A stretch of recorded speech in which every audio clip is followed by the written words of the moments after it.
అనేవి. చూడండి మోషే కానీ, యెహోషువ కానీ, దావీదు కానీ ఏ ప్రవక్తను తీసుకోండి. వాళ్ళు రాసిన ఒరిజినల్ కాపీస్ అనేవి మన దగ్గర ఈరోజు లేవు.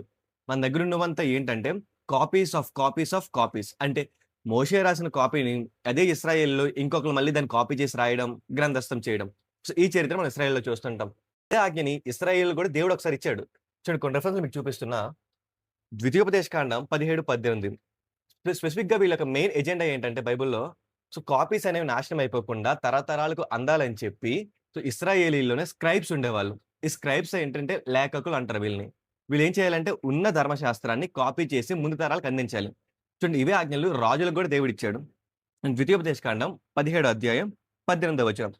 మరియు అతడు రాజ్య సింహాసనమందు ఆసీనుడైన తర్వాత ఇది రాజులకిచ్చిన ఆజ్ఞ మొదటగా. లేవీయులైన యాజకుల స్వాధీనంలోనున్న గ్రంథమును చూచి ఆ ధర్మశాస్త్రమునకు ఒక ప్రతిని తన కొరకు వ్రాసుకొనవలెను. ఏం చెప్తున్నాడు? మీకైతే ఏ ధర్మశాస్త్రం అయితే ఉందో, ఆ ధర్మశాస్త్రాన్ని మీరు కాపీ చేసుకొని మీ దగ్గర పెట్టుకోవాలి. ముఖ్యంగా ఎవరైతే రాజు కాబోతున్నారో. ఇదే బైబిల్‌లో మరి ఇంకొన్ని రిఫరెన్స్‌లు కూడా చూద్దాం చూడండి. ఈ స్క్రైబ్స్ కోసం అంటే బైబిల్‌ని నకలు చేయడం కోసం అంటే కాపీ చేసి డాక్యుమెంట్ చేయడం కోసం. చూడండి ఎజ్రా గ్రంథం 7 అధ్యాయం 6 వచనం. ఈ ఎజ్రా ఇశ్రాయేలీయుల దేవుడైన యెహోవా అనుగ్రహించిన మోషే యొక్క ధర్మశాస్త్రమునందు ప్రావీణత గల శాస్త్రి. చూడండి మన తెలుగులో ఇక్కడ ఎజ్రా గారిని శాస్త్రి అన్నారు. బట్ అదే మన ఇంగ్లీష్ వెర్షన్‌లో చూసుకుంటే this Ezra came up from Babylon and he was a skilled scribe. Skilled scribe. Scribe అంటే లేఖకుడు. అంటే ఏం చేశాడు? అంటే ఏం చెయ్యాలి ఈయన ముఖ్యంగా?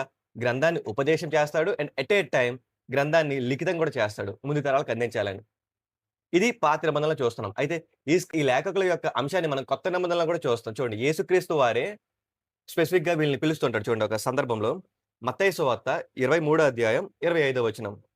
అయ్యో! వేషధారులైన శాస్త్రులారా, పరిసయ్యులారా. ఇక్కడ కూడా మనకి శాస్త్రి అనే పదం కనిపిస్తుంది కొత్త నిబంధనకొచ్చేసరికి. బట్ ఇంగ్లీష్ వెర్షన్‌లో చూసుకుంటే వో to you scribes and Pharisees. Woe to you,